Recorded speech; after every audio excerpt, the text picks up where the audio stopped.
আচ্ছা, শালগম সবজিটা খেতে কেমন? এটা কেমনভাবে রান্না করে? এটা কি মাংস দিয়ে রান্না করা যায়? এমনই হাজার রকমের প্রশ্ন ছিল আমার মনে। হ্যালো এভরিওয়ান, আসসালামু আলাইকুম।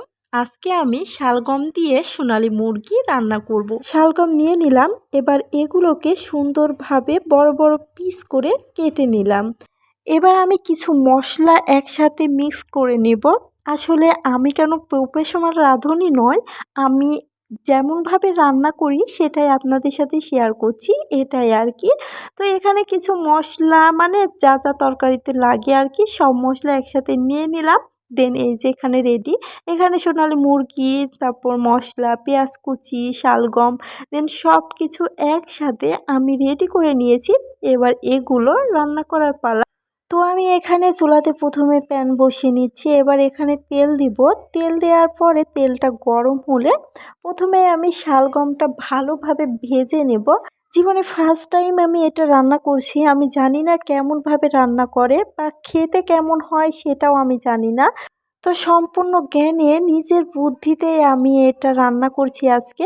আপনারা অবশ্যই আমাকে কমেন্টে জানিয়ে দিবেন এটা কিভাবে রান্না করে আর এটা আসলে খেতে কেমনটা হয়, অবশ্যই কমেন্ট করে জানাবেন।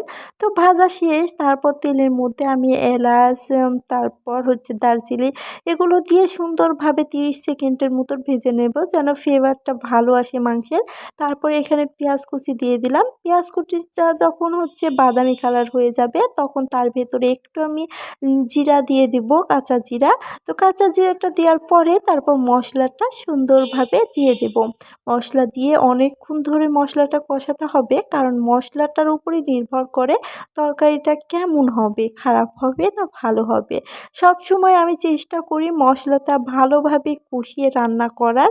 দেন মশলা থেকে যখন তেল তেল ভাব হয় আমার মনে হয় তখন হচ্ছে মশলাটা কষানো হয়ে গেছে। তো এখানে বাটিতে একটু মশলা ছিল, সেটা ধুয়ে আবার পানি দিয়ে দিলাম আমি অল্প করে। সেই পানিটা যখন শুকিয়ে যাবে তখনই হয়ে যাবে মাংস দেওয়ার সময়। তো আমার এই যে অলরেডি হয়ে গেছে, তো মাংস আমি দিয়ে দিচ্ছি। আসলে আমি অল্প করে রান্না করছি, আমি কোনোদিনও এটা রান্না করি নাই, জানি না এটা খাইতে কেমন লাগবে বা এটা কিভাবে রান্না করে। আমি এটা কোনোদিনও রান্না করি নাই। তো এই যে আমি এখানে সুন্দরভাবে মাংসটা কষিয়ে নিচ্ছিলাম, অল্প করে পানি দিয়ে দিলাম। মাংসটা সুন্দরভাবে কষানোর পরে আমি সেই ভেজে রাখা শালগমটা সুন্দরভাবে তরকারিতে দিয়ে দিলাম। এগুলো দিয়ে অনেকক্ষণ ধরে কষাতে হবে। কষিয়ে কষিয়ে তখন তারপরে ঝোল দিতে হবে আর কি। তো আমি সুন্দরভাবে কষিয়ে নিচ্ছিলাম। কালারটা জাস্ট অনেক সুন্দর আসছে। তো এখানে আমি এই যে পর্যাপ্ত পরিমাণে পানি দিয়ে দিলাম। ঝোলটা দিয়ে দিয়ে অনেকক্ষণ ধরে এটা সিদ্ধ করতে হবে যেন শালগমটা ভালোভাবে সিদ্ধ হয়। তারপর আমি একটু মশলা দিয়ে নিলাম। দেন এই যে আমার কমপ্লিট, আমি একটা ছোট্ট বাটিতে পরিবেশন করেছিলাম। কেমন হয় খেতে আমি জানি না, বাট আমি ট্রাই করব অবশ্যই।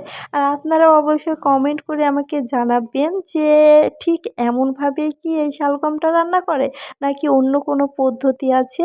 তো সবাই ভালো থাকবেন, সুস্থ থাকবেন। আল্লাহ হাফেজ।